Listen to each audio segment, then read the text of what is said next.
Ok, donc nous voici à l'heure, en tout cas l'heure, avec les différents accueils d'intervenants. Donc je vous propose de commencer maintenant. Je regarde juste, je cherche un visage qui me dit qu'on m'entend bien pour le moment.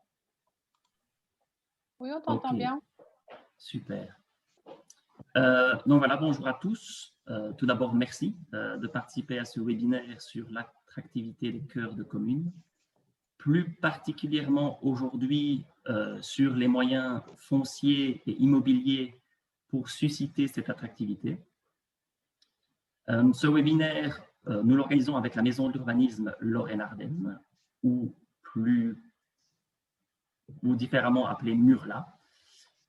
Encore plus précisément, aujourd'hui, comme ça vous savez quand Laurent Sevrin ou Queen Coles prennent la parole, ce sont donc les deux organisateurs, donc les deux chargés de mission à la Maison de l'Urbanisme Lorraine-Ardenne qui s'occupent aujourd'hui de ce webinaire. Rapidement, avant de céder la parole aux différents orateurs, je vais présenter brièvement l'ASBL, à savoir que donc l'ASBL, la MURLA, la Maison de l'Urbanisme Lorraine-Ardenne, est une ASBL agréée par le gouvernement wallon qui a deux missions, une mission de sensibilisation et une mission d'expertise autour des différentes thématiques que vous voyez à l'écran, qui sont l'aménagement du territoire, l'urbanisme, l'architecture et le patrimoine. Des maisons de l'urbanisme, il y en a plusieurs en région wallonne. La nôtre s'occupe des 24 communes du sud et du centre de la province du Luxembourg. Et donc, aujourd'hui, nous allons parler d'attractivité des cœurs de communes. C'est un axe que nous traitons avec la Maison de l'Urbanisme depuis maintenant environ 2 ans. Donc, je me permets de vous informer ou de vous rappeler pour certains que vous pouvez déjà trouver pas mal de choses sur notre site internet à ce sujet, à savoir le rapport d'un séminaire d'experts que nous avons réalisé en 2019 et un référentiel de bonnes pratiques sur différentes thématiques qui peuvent être facilement mises en œuvre par des communes ou des autorités locales pour justement susciter cette attractivité des cœurs de communes. Voilà qui était rapidement pour l'introduction. Il me reste à déjà remercier les 4 orateurs que nous aurons la joie d'écouter aujourd'hui, à savoir Marie-Sophie Thill, Sébastien Agamemnon, Anthony Koenig et Jean-Christophe Jomot. Je cède maintenant la parole à mon collègue Laurent Sevrin, qui lui gérera davantage les différentes présentations et les questions que vous pourriez vous poser. Bon webinaire. Merci Quint. Merci à tout le monde également d'être présent et aux intervenants. Donc, je vais directement vous introduire les différentes présentations. Il y aura chaque fois, après chaque présentation, une petite séance évidemment de questions-réponses. Et vous avez en bas également la discussion dans laquelle vous pouvez venir poser vos questions au fur et à mesure de la présentation.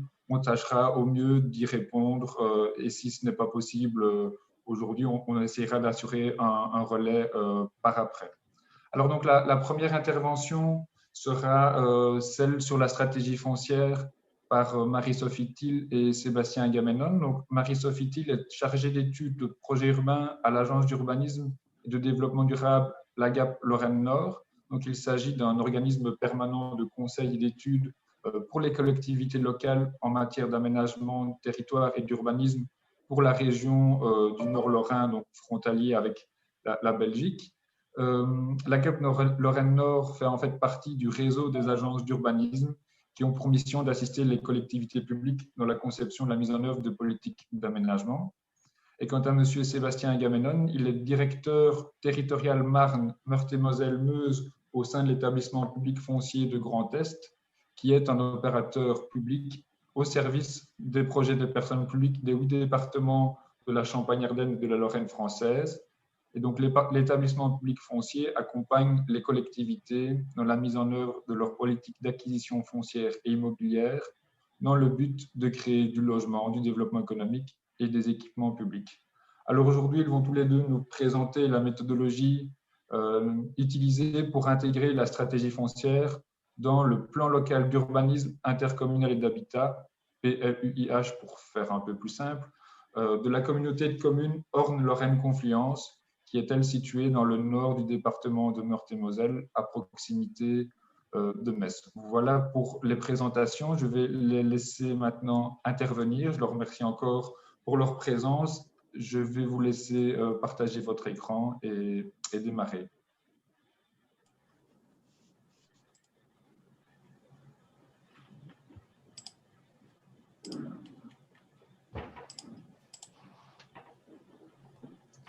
Bonjour à tous. Bonjour à tous. Vous avez bien l'écran en plein écran? Oui, ça marche. Oui. Alors, merci de nous avoir invités à intervenir lors de ce webinaire. Sébastien, je te laisse commencer. Oui, alors bonjour à tous, présenter très rapidement l'EPF Grand Est qui était jusqu'en octobre 2020 l'EPF Lorraine. Donc il y a 10 EPF d'État en France. Ce sont des organismes qui sont des organismes techniques qui sont gouvernés, enfin donc du conseil d'administration et principalement composés d'élus de la région, des départements, des établissements publics de coopération intercommunale et des grandes agglomérations constituées comme telles sur le périmètre que vous voyez là, qui est à l'échelle des deux ex-régions, Champagne-Ardenne et Lorraine. Donc voilà, simplement, je pense que M. Sevrin a donné tous les détails de l'action de l'EPF. Qui est un outil qui est très utilisé. Aujourd'hui, on a un budget de dépenses en acquisition foncière à peu près aux environs de 25 à 30 millions d'euros par an. Et on a aussi une spécificité sur notre territoire qui est d'intervenir sur la reconversion des friches, notamment des friches industrielles, mais des friches aussi administratives, hospitalières, et d'intervenir très lourdement également dans les politiques de revitalisation des villes moyennes en France. Et côté AGAP, Laurent a bien présenté notre mission. Donc, pour situer, le territoire est visible sur la partie droite. Donc, principalement le nord Meurthe-et-Mosellan et un petit peu Mosellan. Donc, concrètement, on est aux trois frontières avec des politiques des politiques publiques qu'on suit, et puis toute l'approche aussi avec la frontière. On suit depuis plusieurs décennies maintenant cette question du frontalier, et nos perspectives sont en général souvent justes. Donc voilà, je ne vais pas peut-être m'attarder sur la GAP qui n'est pas forcément le sujet d'aujourd'hui, mais pour le coup, si vous avez des questions après, je pourrai y répondre.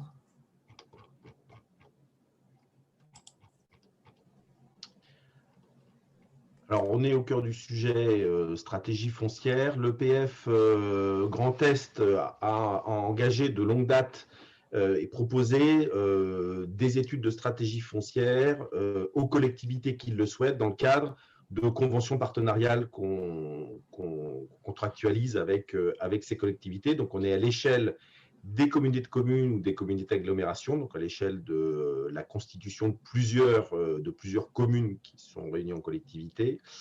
Donc, on a engagé ces études de stratégie foncière depuis 2007 et on est aujourd'hui à un moment de la vie en France autour de l'urbanisme, autour des questions de sobriété foncière ou de zéro artificialisation nette, où ces questions de stratégie foncière redeviennent véritablement essentielles pour les collectivités.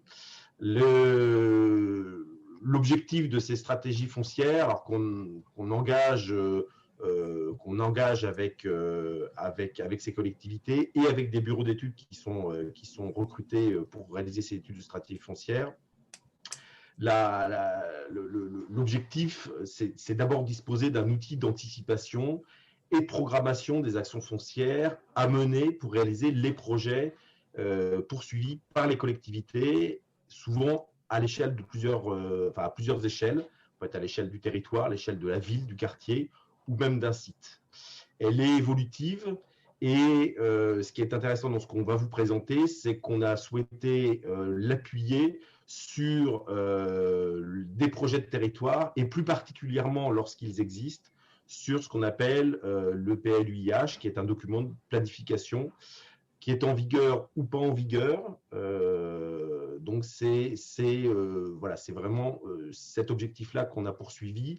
On a demandé à la GAP de réfléchir dans ce cadre-là à ce que pourrait être finalement une étude de stratégie foncière, renouvelée dans ses attendus, renouvelée dans sa méthode également, pour permettre à la collectivité de disposer véritablement d'un outil d'aide à la décision. Et c'est la raison pour laquelle la GAP a fait cette expérimentation que Marie-Sophie va vous présenter. Alors,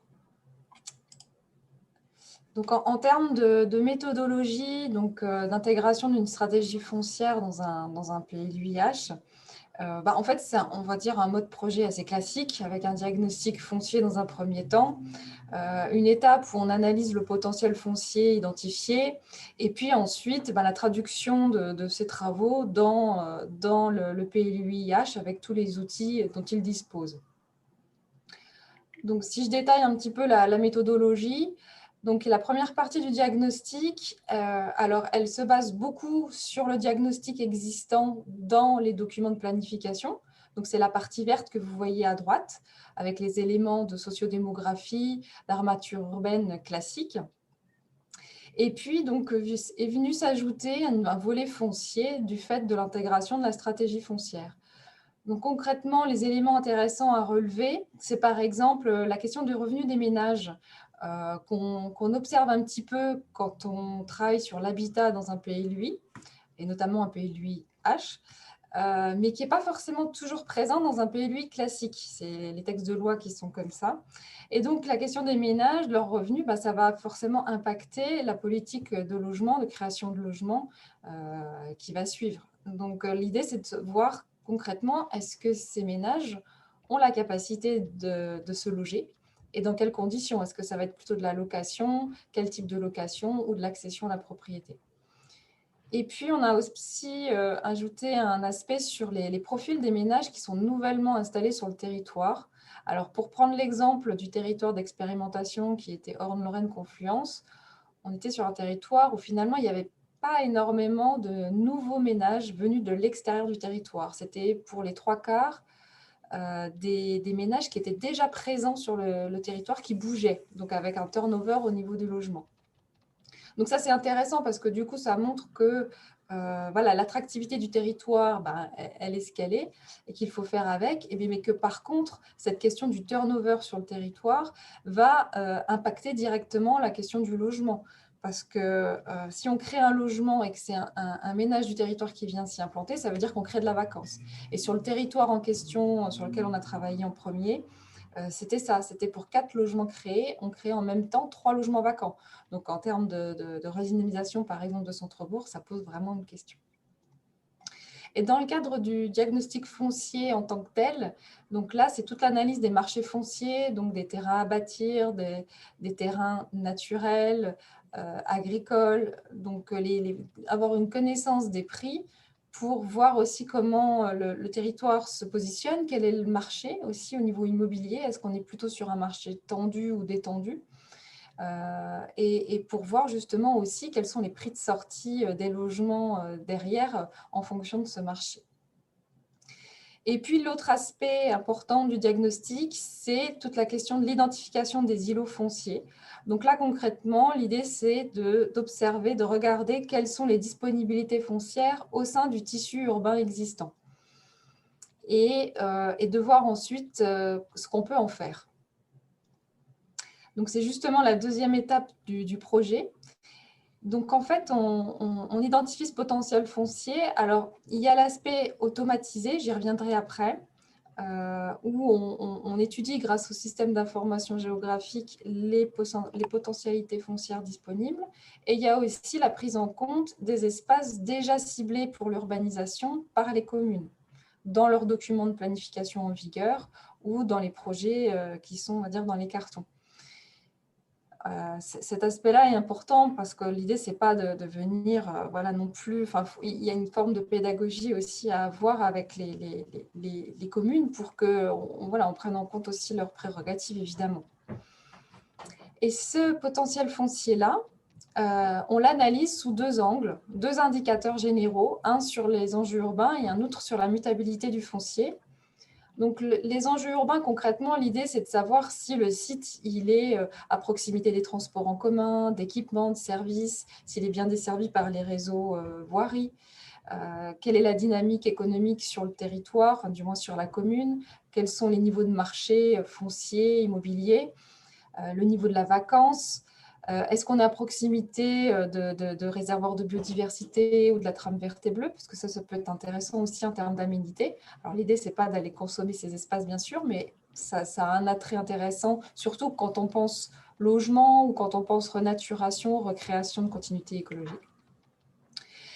Et l'autre indicateur, on va dire complexe, c'est la mutabilité du foncier, où là, on prend en compte tout ce qui a trait au foncier directement, donc qui sont les propriétaires, est-ce qu'il y a une forte proportion de foncier public, est-ce qu'il y a de la présence de construction, est-ce que dans cette construction, il y a des logements qui sont occupés, est-ce qu'il y a des risques, inondations, miniers, est-ce qu'il y a une pollution sur le site, enfin, tous ces éléments sont pris en compte pour essayer de définir si le site peut bouger, muter à court, moyen ou long terme.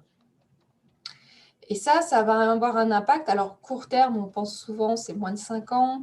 Moyen terme, entre 5 et 10 ans. Et long terme, plus de 10 ans. Pourquoi c'est pas de temps? C'est parce que ça a un écho direct dans le cadre du document de planification. Dans le cadre du PLUI, voilà, une zone, on va dire, qui est vouée à être urbanisée à court terme ne va pas être zonée de la même manière qu'une zone qui sera développée à long terme, etc. Donc, avec ces indicateurs, on arrive à un panel en combinant les deux indicateurs qui sont à peu près des feux tricolores. C'est ce qu'on a choisi pour le moment, ça marche bien. L'idée, c'est vraiment que ce soit un outil pédagogique. Ce n'est pas une fin en soi, ces indicateurs-là, c'est vraiment pour poser le débat. Et donc, avec ces deux indicateurs et ces trois, finalement, réponses à chaque indicateur, on arrive à un panel de 9 typologies de sites. Alors là, je vous fais apparaître les extrêmes.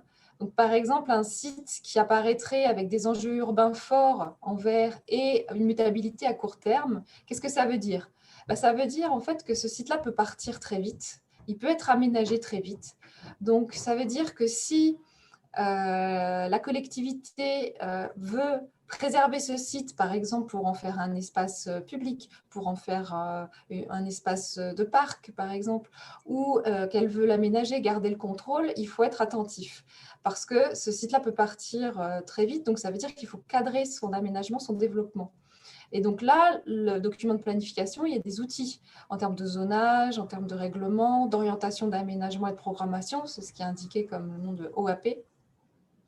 Et c'est sur ces sites-là où on peut exiger une qualité plus importante en termes de développement durable, de résilience, etc. Après, est-ce que pour autant, c'est des sites où la collectivité doit intervenir? Parce que c'est là aussi la question qui se pose dans le cadre du PLU et dans le cadre du développement du territoire, faire penser aussi projet de territoire. Ces sites-là, ils peuvent être intéressants si la collectivité est propriétaire. Mais si la collectivité n'est pas propriétaire, il n'y a peut-être pas forcément un intérêt fort à ce qu'elle acquiert le terrain, mais plutôt qu'elle cadre le projet dans le cadre du PLU. Et c'est là où on va distinguer les sites stratégiques, les sites, par exemple, particulièrement visibles sur un axe, sur une traversée. Ça va être intéressant que la collectivité ait un regard plus ou moins fort sur ce type de site. L'autre extrémité, donc c'est les sites, on va dire, les moins bien lotis avec les indicateurs. Donc, ces sites-là, concrètement, ça ne veut pas dire qu'il ne faut pas y aller, loin de là. Ça veut juste dire qu'il y a une complexité forte sur ces sites-là. Donc, c'est-à-dire une mutabilité plutôt à long terme, parce que soit le foncier, il est privé, il est multiple, il y a des constructions, il y a peut-être de la pollution, c'est peut-être des friches industrielles. Par exemple, nous, sur notre territoire, on a beaucoup de friches industrielles. Donc, forcément, ça va être des sites qui vont se reconvertir sur un temps très long. Et donc, la question après se pose dans le PLU, comment les catégoriser, comment on les fait apparaître dans le PLU pour que le foncier ne soit pas non plus trop coûteux, pour qu'on puisse se laisser le temps de réaliser des études, des dépollutions quand il y en a, etc.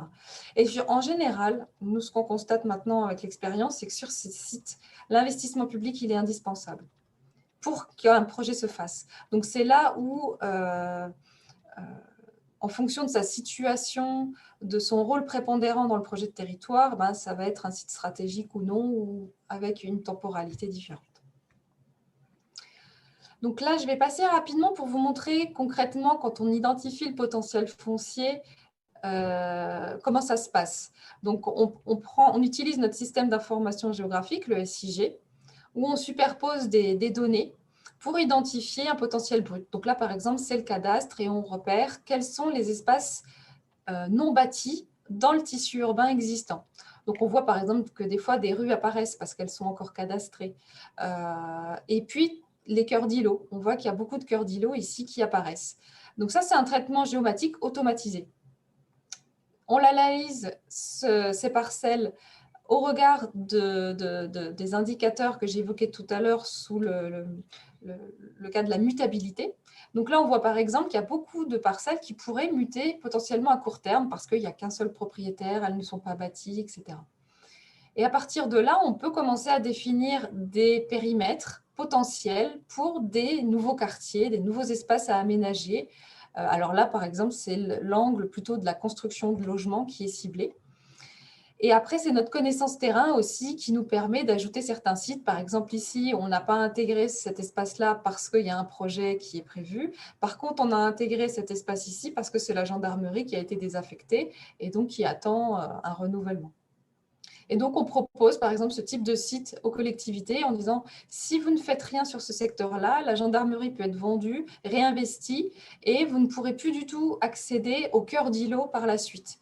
Donc, c'est maintenant que la décision se pose, de dire, est-ce que vous voulez qu'à terme, à long terme même, ce site-là puisse être développé ou pas? Et dans ce cas-là, dans le PLU, vous pouvez imposer que des aménagements soient réalisés pour préserver l'accès au cœur d'îlot, pour faciliter les déplacements, l'installation de nouvelles habitations, etc. Voilà. Et puis, donc, après, l'impact, une fois que la collectivité a dit « Ok, effectivement, ce site-là, il est intéressant », on peut revoir le périmètre, voir comment on le classe, quel zonage on identifie dans le document de planification. Est-ce que c'est une zone urbaine directement? Est-ce que c'est une zone à aménager, à urbaniser, etc. Et il y a plein d'outils, en fait, dans les documents de planification français qui peuvent être mobilisés sur ce type de site, comme des orientations d'aménagement que j'ai évoquées tout à l'heure, des réserves foncières, etc. Donc, avec ce potentiel foncier, cette analyse, on aboutit à une cartographie de sites. Alors, soit des sites qui ont déjà été identifiés dans les documents de planification et que les élus veulent conserver, on voit par exemple ici des extensions urbaines assez visibles, ou des espaces plutôt en cœur de ville, comme les centres-bourgs ou des petits îlots à l'intérieur du tissu urbain. Et la troisième étape de la méthodologie, c'est la planification foncière. Donc concrètement, c'est ce que j'ai commencé un petit peu à évoquer, les traductions dans le PLU, donc dans la partie PLU, le zonage, le règlement, les orientations d'aménagement, de programmation, donc il y a des premières hypothèses qui sont effectuées. L'objectif, c'est que parmi tout le potentiel foncier identifié, tous ces secteurs, voilà, ces sites bien définis, de définir lesquels sont stratégiques, lesquels sont prioritaires. Donc ça, c'est défini en fonction d'un projet de territoire, en fonction du projet dans le cadre du document de planification.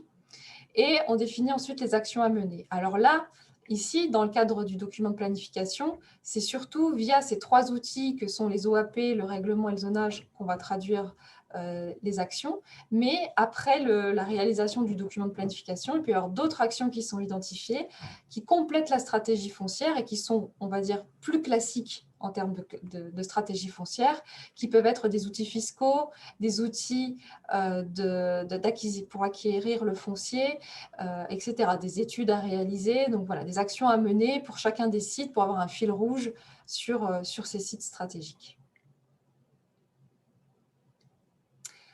Donc concrètement, voilà un petit peu la méthodologie rapidement. Et en termes de bilan, donc ça, ce travail-là, on l'a mené sur les années 2016-2017 jusqu'à aujourd'hui. Et en fait, on a maintenant un peu plus d'expérience parce qu'on a exploité aussi la méthode sur d'autres territoires que celui d'Orne-Lorraine Confluence. Donc, concrètement, le bilan qu'on peut faire, c'est que on voit vraiment l'intérêt d'associer documents de planification et stratégie foncière. En fait, ça force la réflexion à court, mais aussi à long terme. Ça la facilite parce que ça permet d'avoir des éléments de pédagogie pour sensibiliser les élus, notamment sur les marchés immobiliers, sur les projets, chose qu'on ne fait pas forcément dans le cadre des documents de planif en général. Et puis, ça permet aussi aux élus de prendre du recul par rapport aux stratégies globales sur le territoire intercommunal. Par exemple, sur le site d'OLC, donc Orne-Lorraine Confluence, les sites stratégiques qui ont été identifiés, c'était surtout ceux liés au développement économique, les zones d'activité, mais aussi la redynamisation des centres-villes et des centres-bourgs. Et c'est intéressant parce que c'est vrai que si on n'avait pas fait ce travail-là, on aurait peut-être eu finalement une approche différente de la part des élus, plus, on va dire, communo-centrée ou auto-centrée, ce qui est le cas d'habitude. Ensuite, j'ai évoqué tout à l'heure les outils qu'on peut mobiliser dans le PLU pour favoriser la stratégie foncière et pour la mettre en œuvre. Donc, je ne vais pas y revenir, ça a déjà été abordé. Et puis, ce qui est intéressant aussi, c'est en fait d'appréhender la complémentarité des projets entre eux. Sur Orne-Lorraine Confluence, il y avait 3 communes de taille à peu près similaire qui avaient toutes les 3, qui sont côte à côte géographiquement, et qui avaient toutes les 3 un projet d'extension urbaine lancé en même temps. Et c'était assez un cas d'école parce que du coup, il y avait une concurrence au niveau des communes, une concurrence au niveau du projet, au niveau de la programmation. Et puis finalement, les futurs habitants ne s'y retrouvaient pas, ou du moins peut-être que si, ils pouvaient s'y retrouver un petit peu parce que du coup, il pouvait y avoir peut-être une concurrence au niveau des prix qui pouvait être intéressante. Mais nous, ce qu'on pense, c'est qu'il n'y a peut-être pas forcément d'intérêt à finalement avoir ce type de situation. Il vaut mieux plutôt anticiper pour que justement les projets se réalisent les uns après les autres avec des complémentarités au niveau de la programmation en termes de logement, de typologie de logement ou de mixité fonctionnelle pour qu'ils soient complémentaires et qu'il n'y ait pas… Voilà, l'idée, c'est d'éviter la concurrence du début, on va dire, du projet jusqu'à la fin. Donc ça, c'était le premier point. Et puis après, ce qui est intéressant aussi, c'est que ce travail-là permet de sensibiliser sur le rôle prépondérant de l'intercommunalité. Alors là, on est dans un contexte très français. Je pense que le contexte belge est différent. Les communes sont déjà beaucoup plus grosses. Elles ont plutôt la taille de nos intercommunalités. Donc, l'idée, c'est vraiment d'avoir cette approche de sensibilisation parce que finalement, les intercommunalités en France prennent de plus en plus de compétences. Et c'est vrai qu'en fait, elles ont de plus en plus d'actions, de moyens d'agir sur ces territoires et d'agir sur la stratégie foncière. Donc, c'est vrai que nous, voilà, il y a beaucoup de sensibilisation, surtout qu'on est sur un territoire périurbain, voilà, dans le sillon lorrain, qui va de Nancy en passant par Metz, Thionville jusqu'à Luxembourg, mais qui est quand même périurbain et rural. Voilà. Et puis pour la suite, finalement, à donner, le premier territoire d'expérimentation nous a sollicité pour qu'on fasse une interface en ligne sur Internet pour accéder aux données de chacun des sites. Tous les indicateurs et tous les petits indicateurs qui ont alimenté les grands indicateurs, les 2 grands indicateurs que je vous ai évoqués, on a réalisé une interface pour qu'il puisse y avoir accès. Donc ça, c'est en cours de finalisation. Et puis donc pour terminer, les points d'attention. Donc ça, c'était demandé par la Murla de cibler un peu quelques points intéressants. Une stratégie foncière ne se construit pas toute seule. Elle se construit sur la base d'un projet, qu'il soit à l'échelle d'un quartier, d'une ville, d'un centre-bourg ou d'un projet de territoire. Donc ça ne peut pas exister sans. Donc c'est là où ce qui est intéressant, c'est que l'identification du potentiel foncier, toute la partie diagnostic, elle est intéressante à faire en amont du projet de territoire, ou du moins en parallèle du diagnostic du projet de ville, du projet de territoire.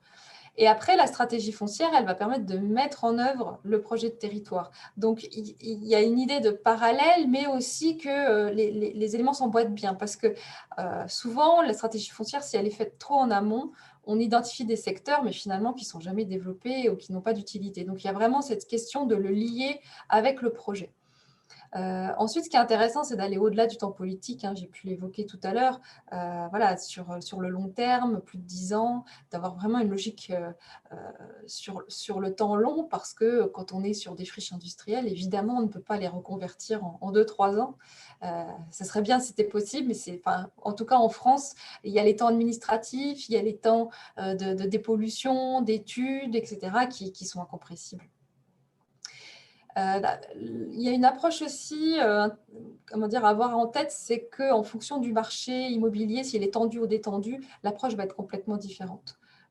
Notamment pour la création de logements dans le cadre de la planification, ça va être vraiment différent. Donc, les problématiques, les enjeux ne vont pas du tout être les mêmes, et même les secteurs, la manière d'identifier les secteurs stratégiques et les secteurs stratégiques en eux-mêmes vont être différents. Ensuite, j'ai évoqué l'investissement public important sur les sites complexes, donc ça, j'y reviendrai pas, mais c'est vraiment un élément important à avoir en tête, et où il faut sensibiliser les élus là-dessus, parce que parfois ils peuvent l'oublier. Surtout quand on est à proximité du Luxembourg, on peut croire que oui, le marché il est tendu, mais en fait il n'est pas si tendu que ça. Et voilà, donc il y a encore quand même des belles extensions urbaines qui se font. De toute façon, sur la Wallonie et sur la province du Luxembourg, on voit bien. Donc, voilà, il y a encore du travail à mener de sensibilisation là-dessus.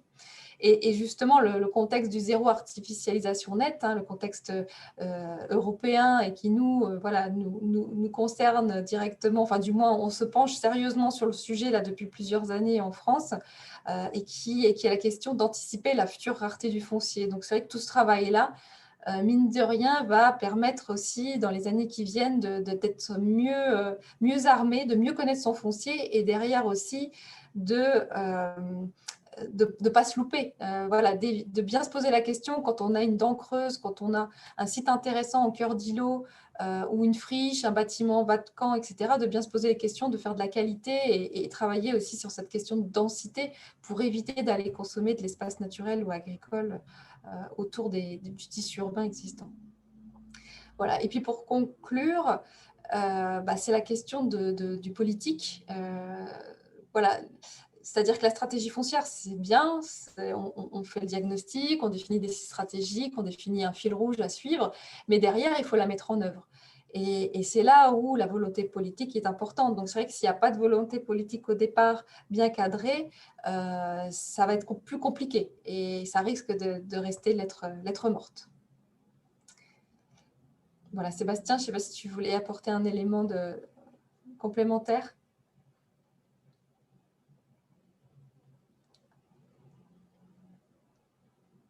Tu n'as pas de micro. Oui, votre micro est coupé. Oui, pardon. Oui, non, je disais, je ne vais pas rajouter grand-chose, simplement un chiffre. L'EPF Grand Est, aujourd'hui, est propriétaire de 4000 hectares. Alors, pas que des friches, mais beaucoup. C'est dire l'enjeu, effectivement. Alors, une grande partie de ces 4000 hectares sont sous convention avec les collectivités locales, c'est-à-dire que ce sont les collectivités qui doivent nous racheter. Donc, ça veut dire que l'anticipation dont parle Marie-Sophie, la gestion du temps de l'aménagement, et l'EPF est un acteur, mais du pré-aménagement. Et ce sont des questions qui sont essentielles, et ce n'est pas toujours simple pour les maires, les présidents de PCI, les élus locaux, de s'inscrire dans un temps forcément long. Voilà. Donc mais c'est une exigence aujourd'hui de maîtriser le foncier futur pour pouvoir le transformer, le mobiliser au moment où on en aura besoin. Ok, très bien. Merci beaucoup à tous les deux pour cette présentation bien complète. On va voir pour des questions. Il y en a une première dans la discussion. Donc, vous m'avez demandé si vous pouvez expliquer comment les calculs de densité sont définis par rapport au terrain et au bâtiment. Les calculs de densité de logement? Oui, oui. Alors, donc là, c'est plus par rapport la densité urbaine, hein, c'est bien ça, que je comprenne bien, parce que j'ai.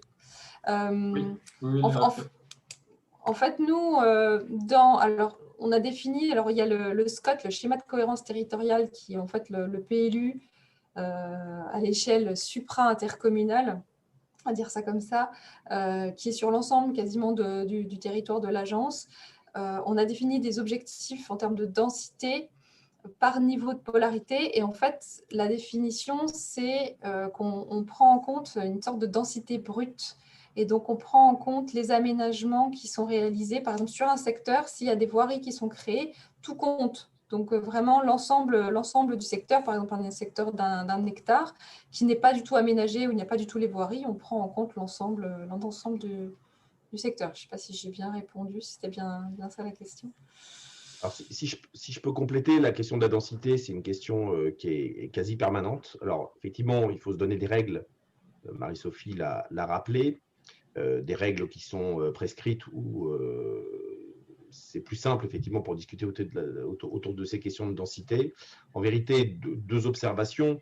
Il y a des secteurs, notamment très denses en bâti ancien dans les centres-villes, où il s'agit plutôt de dédensifier.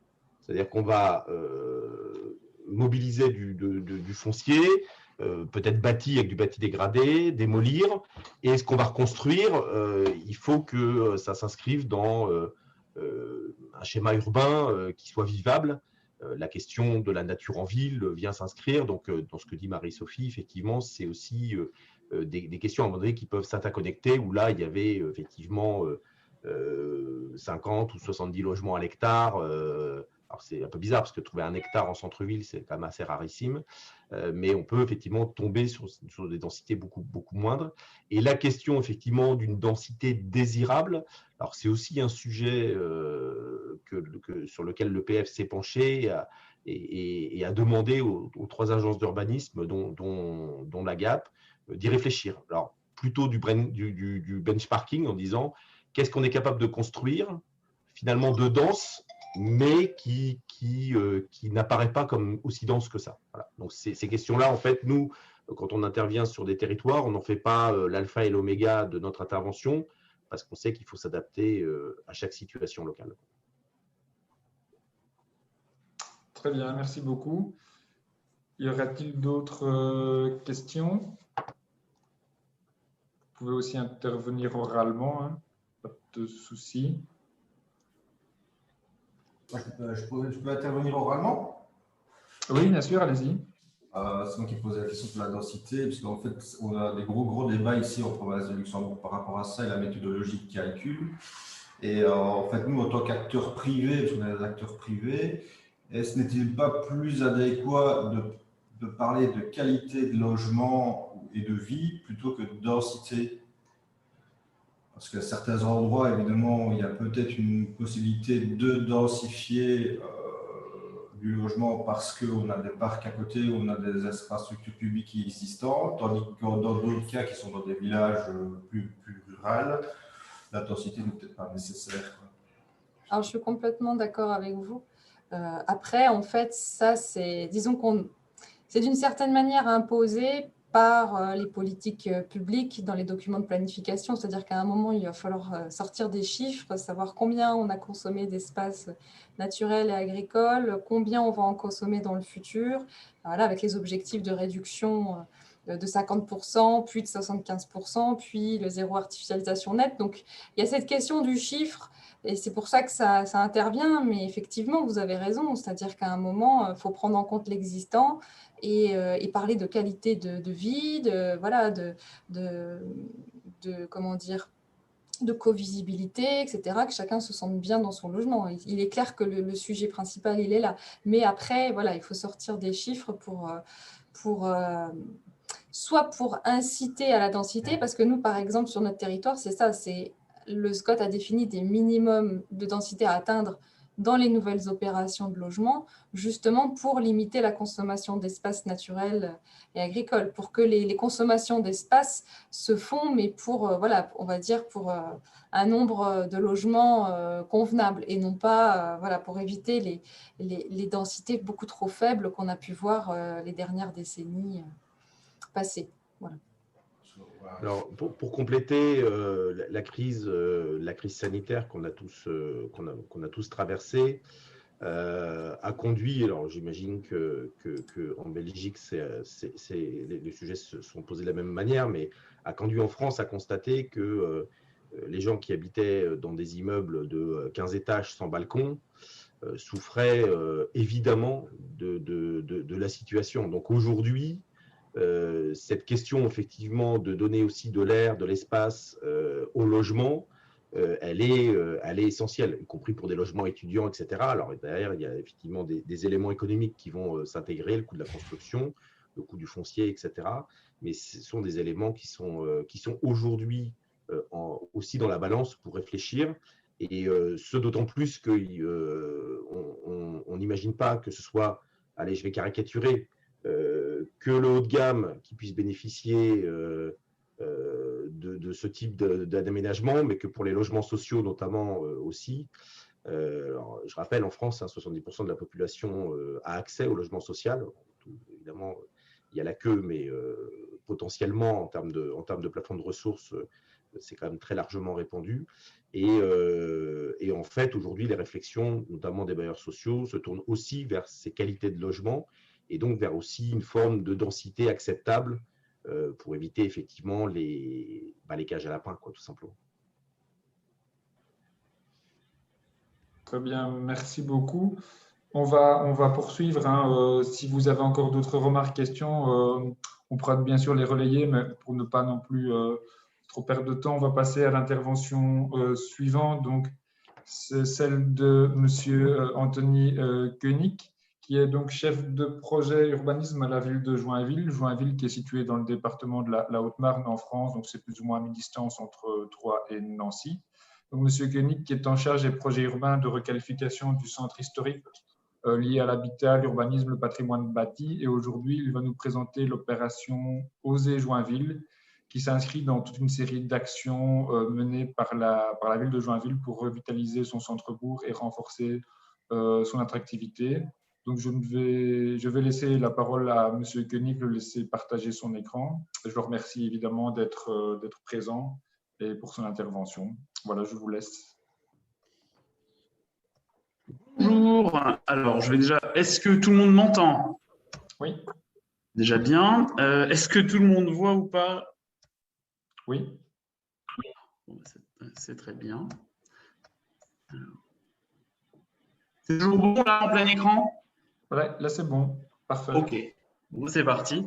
Donc, Joinville, vous l'avez dit, en Haute-Marne. Donc, on m'a demandé effectivement de présenter l'opération Oser Joinville, mais comme elle s'inscrit en fait dans un contexte plus global de revitalisation du centre-bourg et d'attractivité des cœurs de communes, comme j'ai bien noté de ce côté de la frontière qu'on les appelait, eh bien, je vais aussi vous contextualiser l'ensemble. Donc, les enjeux, objectifs et stratégies, nous, au niveau local, dans notre commune. Donc, on n'est pas du tout dans le contexte qui vient d'être évoqué du Nord Lorrain, avec une pression économique et sur l'immobilier du Luxembourg. On est plutôt en zone ultra détendue. L'immobilier vaut quasiment rien, ça vaut très peu. Donc, c'est l'immobilier considéré comme un investissement à perte. Ça peut faire sourire ou étonner, mais voilà, c'est un peu notre contexte. Donc, un contexte économique et démographique qui a connu de graves problèmes depuis les années 80. Globalement, la crise de la métallurgie ici, et de la fonderie d'art surtout, a eu des répercussions importantes sur l'ensemble des paramètres du territoire, sachant qu'on est en plus dans une zone rurale, donc c'était une région industrieuse mais rurale, et donc on a aussi cumulé le désintérêt pour les zones rurales, l'éloignement des métropoles, auquel s'est ajoutée la crise de la fonderie, entre autres, et d'autres paramètres économiques qui n'ont pas favorisé nos territoires. On a un peu coché oui à tous les territoires en difficulté, d'où nos chiffres un petit peu compliqués de descente démographique systématique et permanente. On se compare volontairement à l'ensemble du département de la Haute-Marne parce qu'en fait, c'est déjà un département en difficulté, ce qui montre bien que si globalement certains territoires ruraux peuvent être en difficulté, le problème des centres-bourgs est bien pire puisque les chiffres sont pires dans les cœurs de bourg de manière générale et dans les centres-villes de manière plus élargie et c'est malheureusement pas le cas aujourd'hui que des petites villes ni que des villes en difficulté. Donc, j'ai juste mis ça aussi pour bien comprendre que donc on était bien dans un secteur immobilier détendu. Et encore, je suis modeste, il est vraiment très détendu.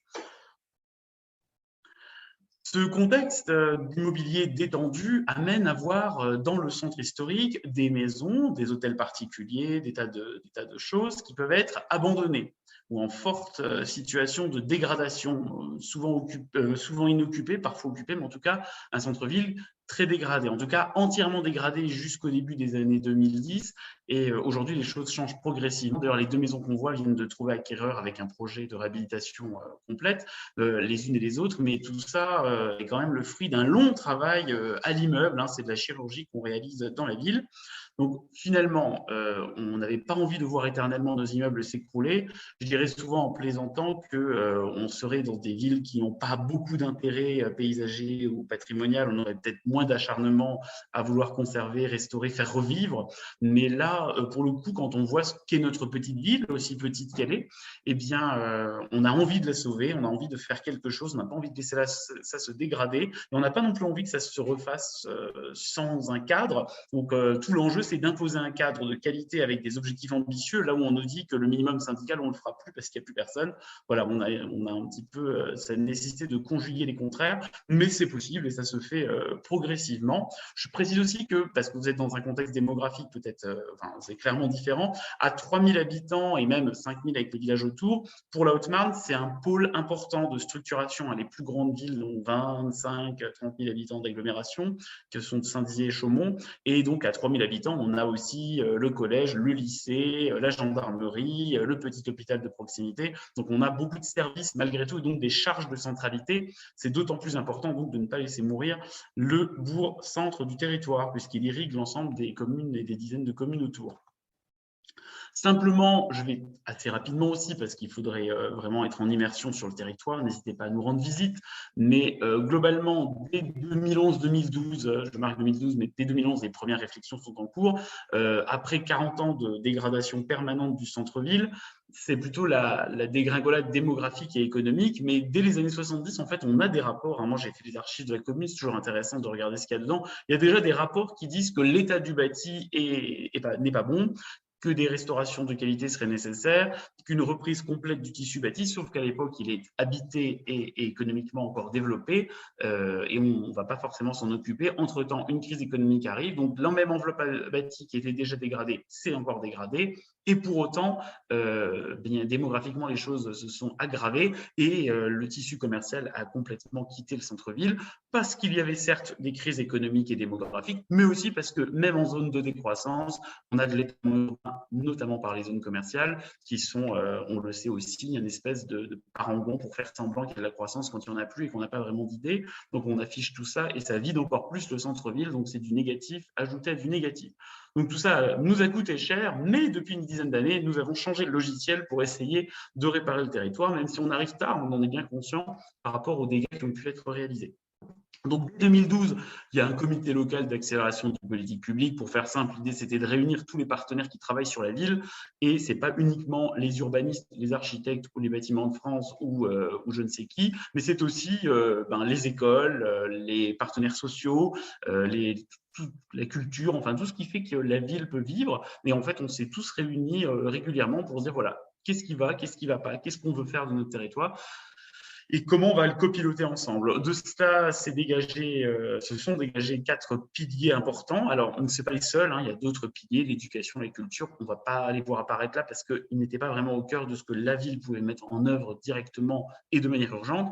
L'habitat et le commerce étaient vraiment au cœur parce que c'est des volets qui composent 80% du tissu bâti et qui ne sont pas toujours bien pris en compte, notamment sur les actions coercitives. Et puis à côté, le patrimoine, les équipements structurants, plein d'autres choses. Là-dedans, on a décliné, je ne vous détaille pas, c'est des opérations en plus qui n'ont de valeur légale qu'en France, mais on a décliné de l'opérationnel, en gros de l'incitatif et du coercitif pour reprendre la main sur le tissu bâti dégradé. On a fait pareil avec le volet commercial, enfin on fait pareil, c'est pas encore au passé, c'est toujours en cours. Et sur le volet patrimonial, alors qui est un petit peu un fil rouge conducteur aussi pour notre projet de ville de notre côté, hein, le volet patrimonial, puisque quelque part dans des villes historiques, tout est un peu patrimoine, et au sens large, y compris avec nos paysages, plutôt même de l'héritage dont on devrait parler, de l'enveloppe. Et puis pour les équipements, on n'en a pas toujours toutes les compétences, puisque les intercommunalités, effectivement, parfois prennent certaines compétences, parfois ne les exercent pas non plus, ce qui est un autre sujet et un vrai problème aussi. Mais voilà, l'idée, c'est aussi de travailler en collaboration avec tous les autres porteurs pour faire en sorte que la revitalisation ne soit pas portée que par la ville, mais que quand on veut faire une maison médicale ou un autre équipement public, eh bien, on ne le fasse pas en périphérie, mais qu'on en profite pour redévelopper le cœur de ville. On voit trop de villes encore continuer de déménager leurs hôpitaux en périphérie et dire non seulement le service privé est parti, mais on accélère en plus avec le service public. L'idée, c'est de faire le contraire. Donc, tout ça fait que depuis 2015, on a accéléré en étant dans un processus avec l'État cette fois. Donc, dès 2011-2012, on se pose des questions, on travaille en niveau local. 2015, la démarche est un peu labellisée par l'État français. Et donc là, maintenant, on est rentré dans les nouveaux dispositifs en 2021, là, de Petites Villes de demain. Je ne suis pas sûr que tout ça soit très intéressant du côté belge parce que finalement, ce ne sont que des acronymes et des nouveaux dispositifs. Mais voilà, l'idée, c'est s'occuper du cœur de ville. Donc, c'est un peu notre… là, vous avez notre logiciel en face de vous, un petit peu le tableau de bord avec lequel on conduit la ville maintenant depuis même pas tout à fait une dizaine d'années. Donc, c'est encore très frais par rapport à l'enjeu. Mais voilà, c'est pour que vous ayez ce contexte global. Ce contexte me paraît indispensable pour comprendre l'opération qu'on m'a demandé de vous présenter parce que je pense qu'elle est impensable s'il n'y a pas tout ce contexte. Donc, Oser Joinville, une opération phare de revitalisation du centre-bourg. En fait, à la base, tout est venu, pour tout vous dire, de conversation. On a commencé, quand on a revitalisé le centre-bourg, à ouvrir un peu plus les journées du patrimoine. C'est-à-dire qu'on ouvrait aux journées du patrimoine les monuments publics qui sont déjà ouverts toute l'année ou facilement accessibles d'une façon ou d'une autre. Et on se disait que c'était quand même bien dommage, puisqu'avec les premières acquisitions foncières réalisées par la ville, on avait là-dedans quelques maisons fort intéressantes patrimonialement, des hôtels du 18e, des intérieurs, etc. On s'est dit, tiens, bon, on va les ouvrir aussi, puisqu'on en est propriétaire, même si c'est parfois du portage foncier, c'est pas grave, on le fait le temps là. Ça a eu beaucoup de succès, beaucoup de gens venaient les voir, certains posaient des questions même sur qu'est-ce qu'on allait en faire, est-ce que c'était avant, est-ce qu'on en avait d'autres, et ça permettait aussi de changer l'image de la ville qui n'était plus le centre-ville, ce sont des maisons qui s'écroulent, mais ah oui, en fait, le tissu bâti, il est très intéressant puisqu'à l'intérieur, on a des jardins, on a des éléments qui sont portés, donc finalement, c'est un autre regard sur le tissu urbain et ça permet aussi des moments de pédagogie. Donc, fort de ces quelques premières journées du patrimoine qui avaient été un petit succès, le maire se posait la question en discutant avec un autre maire, celui de Plombières-les-Bains à l'époque dans les Vosges, en disant mais tiens, on devrait carrément faire une opération où on ouvre plein de biens patrimoniaux ou de cœur de ville de toutes sortes, hein, du grand hôtel particulier à la petite maison peut-être manouvrière, mais qui a aussi un intérêt, et voir s'il n'y a pas des gens intéressés pour montrer, voilà, nous on assume totalement les difficultés de notre centre-ville, on ne vous dit pas venez investir, vous allez vous retrouver avec une super opération immobilière, on sait que ce n'est pas vrai, ça ne sert à rien de mentir aux gens, plutôt on leur dit voulez-vous devenir partenaire de notre beau projet de revitalisation, vous aussi, et plutôt de jouer sur les valeurs en fait. Ici on est engagé pour une autre société, un autre modèle, donc venez nous rejoindre si vous voulez et on vous aidera puisque de toute façon c'est pas très rentable ici, mais c'est pas grave, on va débloquer un peu les finances. Donc l'idée, voilà, créer une opération comme ça où on va pouvoir vendre la ville quelque part et vendre son centre historique notamment côté maison, un grand marché immobilier à ciel ouvert. Donc faire découvrir des logements vacants. Alors, on a fait une première opération donc, en 2017 qu'on a appelée Oser Joinville, découvrir, visiter, acheter. Alors, l'idée, c'était un peu ça, voilà, avec 3 étapes en espérant qu'ils aillent jusqu'au niveau 3 de l'opération. Donc, visiter les maisons vacantes essentiellement à vendre ou qui allaient le devenir rapidement. Donc, accompagné par des professionnels de l'immobilier, on découvrir les offres immobilières. Donc, je précise qu'on n'a pas fait ça tout seul, hein, on a fait ça en concertation avec les agences immobilières et aussi notaires. Visiter les biens, accompagner sur les aides, etc. Donc, en fait, on avait un village d'accueil, hein, on appelle ça comme on veut, enfin bref, des petits chapiteaux, là, hein, des petits barnums, où on accueillait les gens avec le côté, bon, bah, je veux visiter, je m'inscris, etc. Comment ça se passe. À côté, une vitrine du territoire avec l'office de tourisme et la ville qui montre aussi ce qu'il y a à voir, ce qui est beau, pourquoi on est bien ici, mais aussi quelles sont les opérations qui permettent d'être aidés financièrement quand on achète. fiscalité directe ou indirecte. Et puis à côté de ça, on avait invité des artisans qui restaurent correctement les maisons, pas des vendeurs de plastique et de boulets roulants, mais plutôt ce qu'on avait envie de voir, donc des menuisiers, des tailleurs de pierre, des gens qui reposent des tuiles correctement, enfin voilà, un petit peu montrer aussi le savoir-faire des entreprises du territoire, les entreprises étant une étape indispensable dans la réhabilitation des maisons et parfois un sujet qui peut coincer. Pour organiser cette opération, en fait, c'est un peu les effets indirects qui ne sont pas toujours imaginés, mais qui sont un travail supplémentaire, mais aussi un travail intéressant. Et bien, il faut inventorier tous les biens à vendre. Donc, il faut réaliser un inventaire assez précis, donc en consultant les agences, le Bon Coin, en se baladant dans la rue, en regardant ce qui est vide, ce qu'on n'a pas retrouvé ailleurs, et puis prendre contact, parce que inventorier les biens vacants, c'est bien. C'est déjà, toutes les communes ne le font pas, donc c'est bien de le faire, mais prendre contact avec chaque propriétaire d'un immeuble vacant, c'est vraiment indispensable, puisque du coup, c'est ce qui permet, ou pas d'inscrire la maison dans les journées portes ouvertes, mais évidemment, ça permet également de poser la question, pourquoi c'est vacant? C'est un problème de succession, c'est une indivision, au contraire, c'est prêt à être vendu, mais ils n'ont plus le courage, pourquoi c'est pas dans une agence? Si c'est dans une agence, est-ce qu'on est au bon prix? De titiller un petit peu toutes ces questions, c'est des effets induits de l'opération, mais c'est vraiment, moi je pense, un moment très intéressant et très important. Faire un travail avec les agences immobilières. Alors au départ, clairement, elles étaient très, très réfractaires parce qu'elles pensaient qu'en fait la ville, alors il faut dire qu'on était en plus dans une situation où peu de choses se vendaient, donc elles se disent, mais alors si la ville nous prend notre travail, ça va être encore plus compliqué. Elles avaient du mal à comprendre que la ville, en fait, allait communiquer pour qu'il y ait plus de ventes et que ces ventes allaient leur bénéficier. Donc tout ce travail de pédagogie, d'accompagnement pour faire lever les peurs a été aussi important et a permis de nouer un dialogue un peu plus en profondeur et dans la continuité avec ses partenaires que sinon on voyait que juste pour quelques biens à vendre ou autres, mais sans plus. On a aussi sensibilisé les habitants, donc c'est communiquer auprès des habitants pour que les habitants soient les premiers ambassadeurs, parce que quand on débarque dans une petite ville, si les premiers à dire ne venez pas habiter ici, oh mais qu'est-ce que vous venez faire là, dites donc, c'est pas terrible, vous savez c'est la crise ici, bon bah on n'est pas bon. Pareil, comme pour la ville, on leur dit pas de mentir aux gens en disant ici c'est l'Eldorado et on ne sait plus quoi faire des fruits de la croissance, parce que déjà c'est peut-être même pas le modèle qu'il faut pour demain, ni pour nous ni pour la planète, mais plutôt de dire voilà, ici on a d'autres atouts, travaillons ensemble, nous habitants de la ville, nos atouts, comment on peut aussi être mieux connaisseurs de notre propre ville pour mieux vendre et mieux faire le relais. Donc voilà, on a aussi distribué du coup des dépliants et même des lettres aux habitants pour leur dire on va accueillir cette opération quelque part, on va accueillir des gens de l'extérieur, soyez aussi positifs, soyez vous les ambassadeurs de notre cité. Voilà. Et après, bien sûr, ça passe sur plein d'autres outils de communication qui sont plus courants, comme les sets de table à presse locale ou d'autres.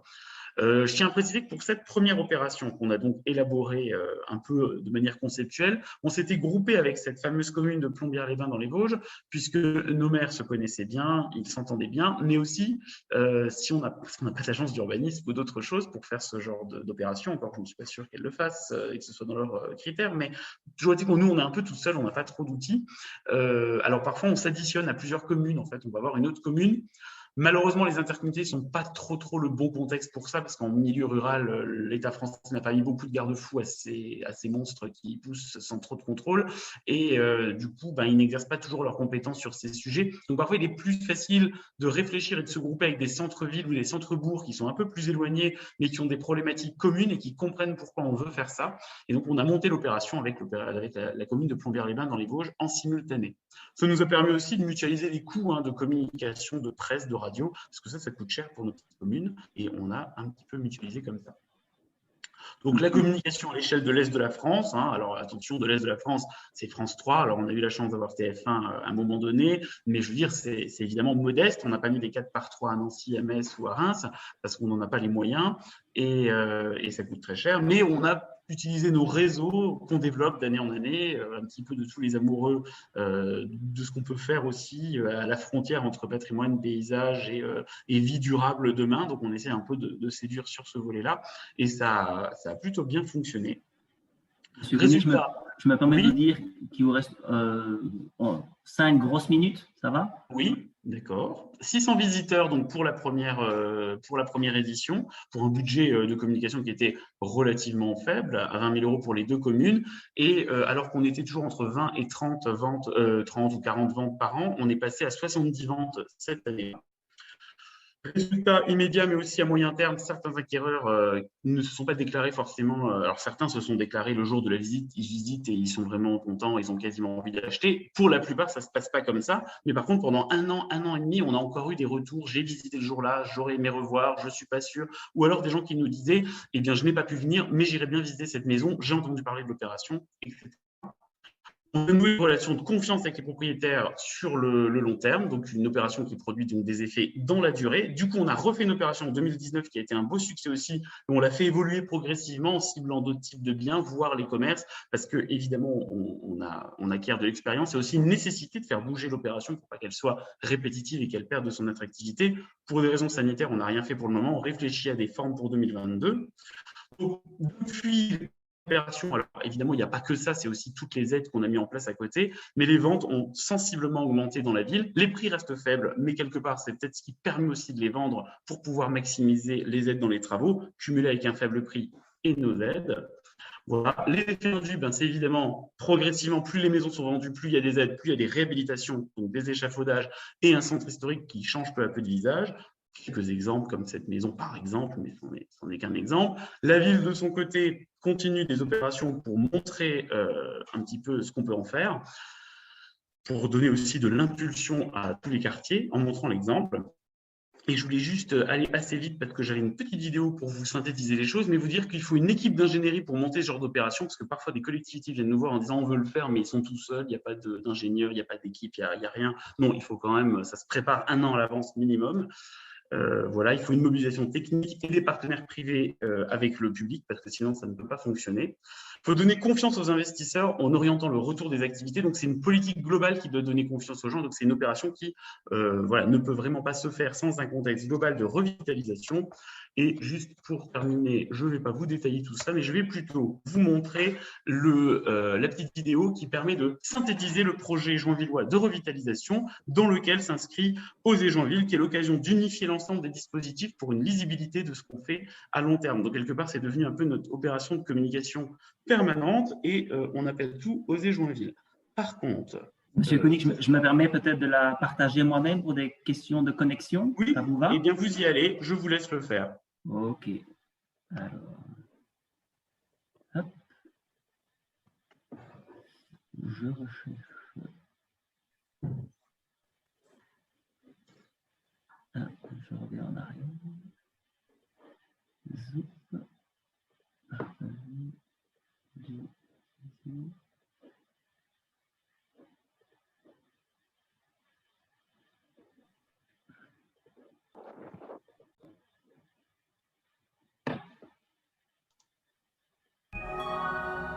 Est-ce que ça démarre chez vous? Oui. Joinville, dans la Haute-Marne. Comme beaucoup de bourgs en France, Joinville souffrait il y a quelques années d'une dégradation démographique et économique. Refusant la fatalité, la municipalité a décidé de réagir il y a une dizaine d'années. Dans le cadre de la politique de revitalisation du centre-bourg, la démarche a été à la fois globale sur l'ensemble de la ville, équipement, limitation de l'étalement urbain, et maximisée sur le cœur de ville. Les problèmes se conjuguent à la fois dans des politiques transversales avec le patrimoine comme chapeau, c'est l'enveloppe bâtie et paysagère, et là-dedans, l'habitat, le commerce, la culture, l'ensemble des fonctions. La municipalité a donc mis l'accent sur la rénovation de son patrimoine. Si elle a engagé des travaux sur le patrimoine public, l'essentiel du budget a été alloué à des projets privés par le biais de subventions. Et la ville peut parfois, lorsque la situation est compliquée sur un immeuble et qu'on n'arrive pas à avoir le foncier, là prendre une procédure coercitive, s'occuper de la reprise du foncier, quitte à le recéder ou le revendre ensuite, mais la finalité c'est toujours de trouver une fonction et une restauration de qualité. Un architecte des bâtiments de France accompagne la municipalité et les acteurs privés de l'étude de leurs projets jusqu'à la fin de la réalisation des travaux. Une permanence architecture et urbanisme a été mise en place au sein de la mairie. Joinville possède un patrimoine très riche, qui a été oublié jusqu'assez récemment. Ce patrimoine, on le retrouve non seulement sur les extérieurs, mais également sur des intérieurs. Le patrimoine, forcément, forge l'identité de la ville. C'est une richesse commune que chacun doit pouvoir partager. Un inventaire du patrimoine est toujours en cours. Les propriétaires qui le désirent sont invités à y participer. Par le travail d'inventaire, par le travail de mise en valeur, l'intérêt de pouvoir faire en sorte que chacun des propriétaires, chacun des visiteurs puisse se réapproprier ce patrimoine et participer à la mise en valeur et au partage de la connaissance sur ce patrimoine. La revitalisation du centre-bourg, c'est une prise de conscience politique qu'il y a un problème dans les cœurs de ville en général et dans les petits bourgs en particulier. Et une fois qu'il y a une prise de position politique qui commence à se clarifier sur ce sujet, elle a besoin évidemment pour être mise en œuvre de techniciens, mais aussi d'alimentation après entre le technique et le politique pour encore mieux approfondir les problématiques du territoire et développer davantage encore cette équipe technique et ses actions. La mise en place du NAVAP en 2012 et d'un comité local d'accélération des politiques publiques par les services de l'État ont encore dynamisé les opérations de rénovation. Alors toute cette démarche de revitalisation du centre-bourg a permis de mettre en place beaucoup de chantiers. Les habitants reprennent confiance dans la ville, dans leur histoire et retrouvent progressivement un sentiment de fierté par rapport à la ville grâce aussi au label Petite Cité de Caractère.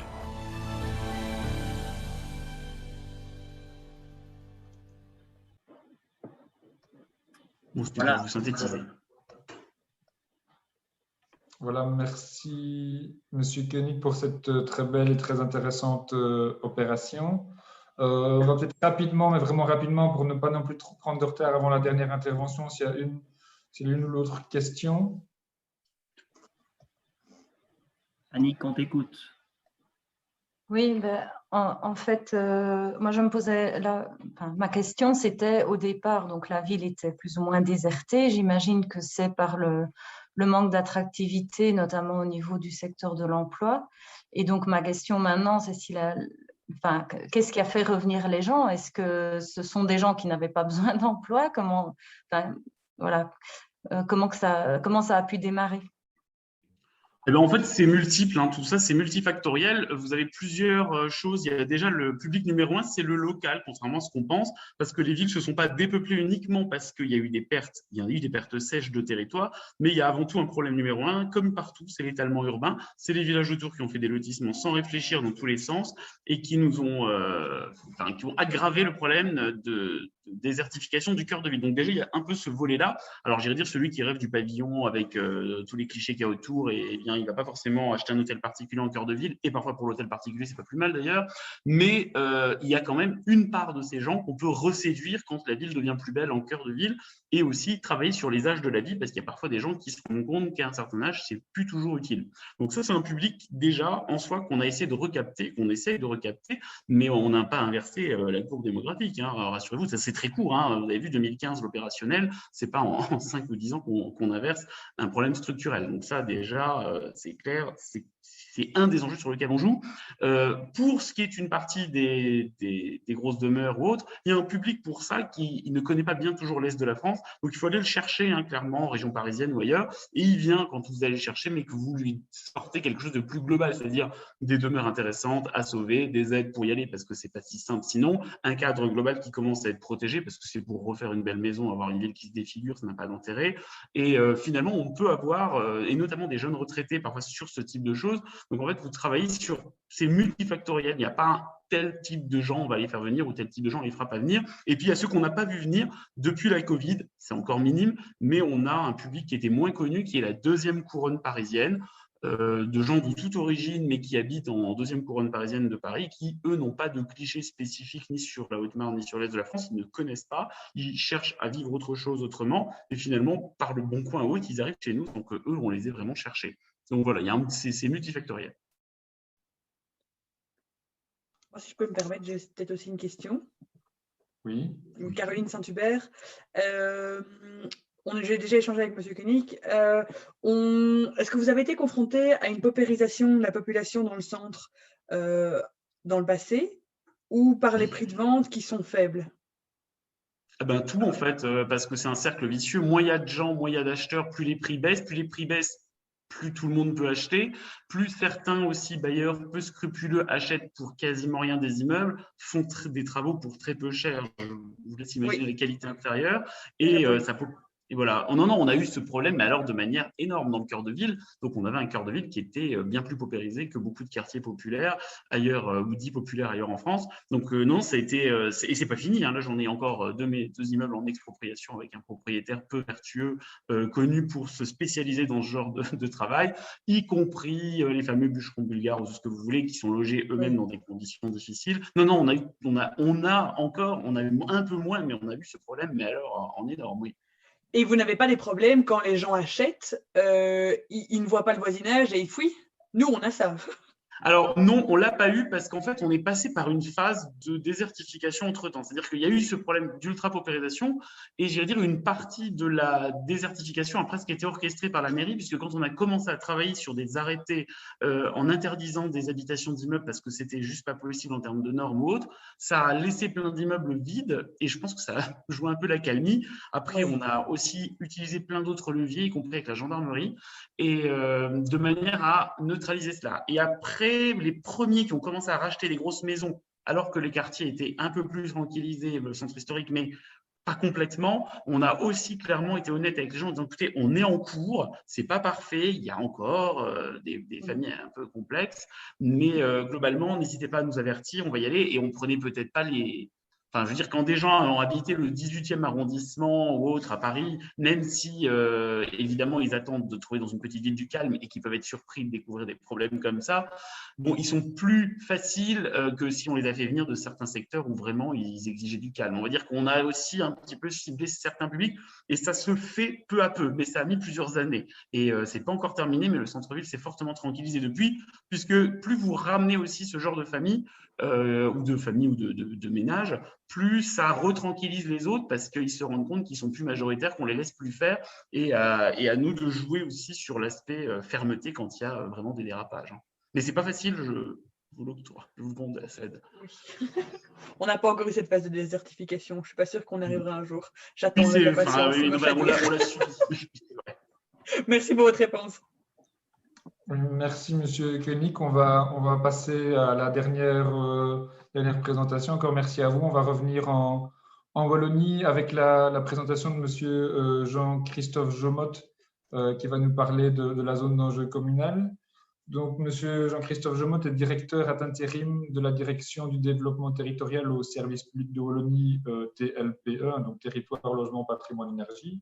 Alors, cette direction, elle s'occupe plus particulièrement de tous les outils d'aménagement du territoire qui sont liés à l'échelle suprarégionale, donc l'Europe, les territoires transfrontaliers, et à l'échelle régionale, donc, où elle procède à l'instruction des procédures pour les outils régionaux que sont le SDT, le schéma de développement du territoire, ainsi que le guide régional d'urbanisme, et également ce qui concerne les plans de secteur. Et donc aujourd'hui, M. Jomotte va nous parler de la zone d'enjeu communal, qui est donc une nouvelle zone au plan de secteur qui a été instaurée par le Code du développement territorial.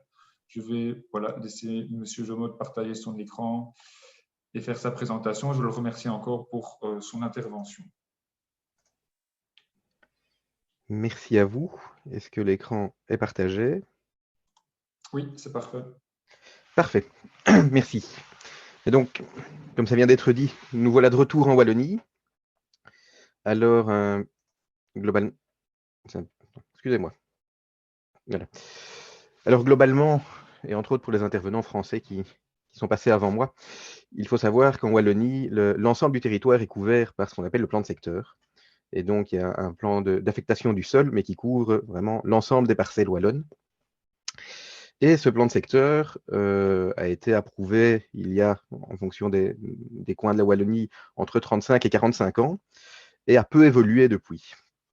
Et donc, on se retrouve avec des affectations qui parfois posent un certain nombre de soucis. Et donc, comme ça a été dit par M. Séverin, le Code été, qui a été mis en œuvre en 2017, a créé de nouvelles zones, dont la zone d'enjeu communal. À l'heure actuelle, il faut savoir qu'il n'y a pas encore de zones d'enjeu communal qui sont réellement inscrites au plan de secteur. On a un certain nombre de procédures en cours, mais globalement, on est encore quelque part dans la théorie et dans l'expérimentation. Mais donc, si on prend le plan de secteur tel qu'il existe, et donc le plan de secteur, les affectations des cœurs de communes, ici vous avez l'exemple de la Corbeille namuroise, où on voit en rouge tout ce qui est repris en zone d'habitat, mais où on voit aussi énormément de zones bleues, donc de zones de services publics et d'équipements communautaires, où on voit pour Namur une immense zone blanche liée à la gare, et où on voit un certain nombre de petites zones vertes, entre autres, à gauche ou à droite, ou de zones mauves, qui sont des zones historiques d'activité économique industrielle. Pour revenir plus dans le Luxembourg, le centre de Libramont, centre de Libramont qui là aussi est occupé par une grande zone blanche sur la gare, par des zones bleues liées notamment à l'hôpital, aux établissements d'enseignement et à tout ce qui tourne autour du champ de foire. On voit également un certain nombre de ZAC, certaines mises en œuvre, d'autres non. Et donc, la grande question qui se pose finalement pour la dynamique et les centralités de communes, c'est comment mettre en œuvre ces zones, comment rendre ces zones un peu plus malléables. Et donc, comme je le disais, on voit essentiellement au cœur des communes des zones d'habitat à caractère rural, mais aussi des zones bleues, des zones blanches, parfois des sites à réhabiliter ou des sites de réhabilitation paysagère environnementale, des zones d'activité économique éventuellement obsolètes, des zones non destinées à l'urbanisation. Et une partie de ces zones, donc essentiellement les zones de services publics et d'équipements communautaires, les zones blanches et les sites à réhabiliter, sont en fait de compétences fonctionnaires délégués. Donc c'est le fonctionnaire délégué de la région qui délivre l'ensemble des permis. Là où les zones d'habitat à caractère rural sont de compétences communales. Et donc, sous Quatup, l'article 127, paragraphe 3 du Quatup permettait aux fonctionnaires délégués d'accorder des permis dans toutes ces zones où il était compétent, en s'écartant du plan de secteur, disait le code, à condition qu'il soit structure, soit recompose les lignes de force du paysage. Ça a permis pendant un certain nombre d'années de délivrer des permis qui étaient donc considérés quelque part comme des permis régionaux, puisque c'est le fonctionnaire délégué qui les délivrait, mais des permis en faisant quelque peu abstraction du plan de secteur, notamment dans les sites à réhabiliter ou dans de grandes zones bleues. Sans être luxembourgeois, je suis dans une commune du Brabant wallon où on a pu comme ça délivrer un certain nombre de permis dans une zone d'activité économique industrielle désaffectée, en s'écartant de manière assez large du plan de secteur et en réhabilitant tout ça sur cette base-là. Malheureusement, une certaine jurisprudence a rappelé à la région qu'il n'était pas possible de faire complètement abstraction d'un plan qui était là. Et donc, depuis le Code d'été, il est toujours possible de s'écarter ou de déroger au plan, mais à condition de ne pas compromettre la mise en œuvre cohérente du plan de secteur. Ceci a d'un coup quelque peu bloqué toutes les zones bleues, toutes les zones blanches qui étaient au cœur de nos villes et villages. Et donc, suite à tout ça, la question qui s'est posée, effectivement, comment mobiliser ces terrains dans les centres et comment rendre le plan de secteur plus souple, puisque quand on a une zone d'activité économique industrielle en plein centre, dont on sait pertinemment qu'elle est obsolète, mais qu'on doit respecter le plan de secteur, on se retrouve dans des situations assez complexes. Et donc le législateur, pour répondre à cette problématique, a créé la zone d'enjeu communal. Alors, la zone d'enjeu communal, en fait, c'est une zone qui a pour objectif de remplacer les différentes affectations du plan de secteur par une affectation unique et plus polyvalente. Donc l'idée, c'est vraiment d'anticiper les problèmes, c'est quelque part pas de les résoudre, mais de se dire, on anticipe et on lisse les affectations du plan de secteur pour pouvoir, le cas échéant, accepter des permis plus facilement et de manière plus polyvalente en n'étant pas coincé par les affectations et par les définitions du code. Et puisqu'on n'est quand même pas tout à fait au Far West, l'urbanisation est cadrée par un outil, mais qui est un outil indicatif qui s'appelle la carte d'affectation des sols, qui est donc liée à la zone d'enjeu communal. Alors, la zone d'enjeu communal, elle a une définition au sens du code, et c'est une partie de territoire qui contribue à la dynamisation des pôles urbains et ruraux, donc on vise quand même une certaine polarité, et dont le potentiel de centralité est à renforcer. Alors, comment est-ce qu'on définit le potentiel de centralité? Le potentiel de centralité se définit par une concentration en logement, mais concentration en logement qui n'est pas plus définie que viser la concentration en logement, donc il n'y a pas de densité ou autre qui a été établie jusqu'à présent. Et la centralité se définit par un accès aisé aux services et équipements. Mais là non plus, qu'est-ce qu'un accès aisé? Ça reste à définir. Et quels sont les services et équipements? On ne parle pas nécessairement de services et équipements de base, donc quelque part, ça s'adapte en fonction du fait qu'on soit dans un pôle urbain, dans un pôle rural. Dans un pôle rural, le service et équipement sera éventuellement effectivement le petit magasin du coin, l'école et autres. Une fois qu'on arrive dans des pôles urbains, les services et équipements sont des équipements beaucoup plus lourds, type cinéma, centre culturel, école secondaire, etc., etc. Et donc, s'associe à cette zone d'enjeu communal, comme je le disais, une carte d'affectation des sols. Alors, le micro s'est débranché, je crois.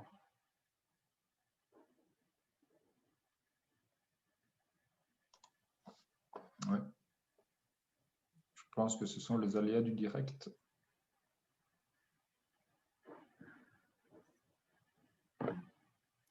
fonctionne? Ça refonctionne. Ça refonctionne, vous m'entendez? Oui. Parfait. Excusez-moi, je me suis pris dans mes fils. Donc, je disais la carte d'affectation des sols. Alors, très important, on a connu les PCA dérogatoires, donc les plans communaux d'aménagement dérogatoires, les plans communaux d'aménagement révisionnels, maintenant devenus schémas d'orientation locaux. La carte d'affectation des sols n'est pas un schéma d'orientation locale. Et donc, l'idée n'est pas de tomber dans les échelles et la précision qu'on peut retrouver dans un schéma d'orientation locale. L'idée n'est pas non plus de contraindre l'urbanisation de manière aussi précise que dans un schéma d'orientation locale. Donc l'idée, c'est bien quelque part, de libérer le centre des contraintes, pas de canaliser ou de structurer le réaménagement de 2, 3, 4 parcelles qui se situent dans un cœur de village. L'idée, c'est vraiment de voir plus largement et pas de contraindre ou de définir un aménagement comme le faisaient les PCA ou comme le fait le schéma d'orientation locale. Alors, comme je le disais, la carte d'affectation des sols a valeur indicative et vous retrouvez ici sur le slide les éléments minimums qui doivent s'y trouver, donc un réseau viaire, les infrastructures et réseaux techniques, des espaces publics et des espaces verts, ce qui est important dans le cadre de la redynamisation des centres. Alors, les affectations par zone et, le cas échéant, des densités pour les affectations résidentielles. Et enfin, la structure écologique. S'ajoute à ça,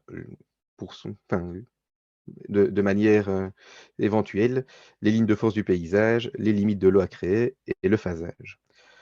Alors, je vous ai mis en bas à droite un petit exemple de carte d'affectation des sols, qui n'est pas nécessairement le meilleur exemple, mais qui est le seul qu'on ait jusqu'à présent. Donc, comme je le disais, on est pour le moment encore en train de débroussailler les choses.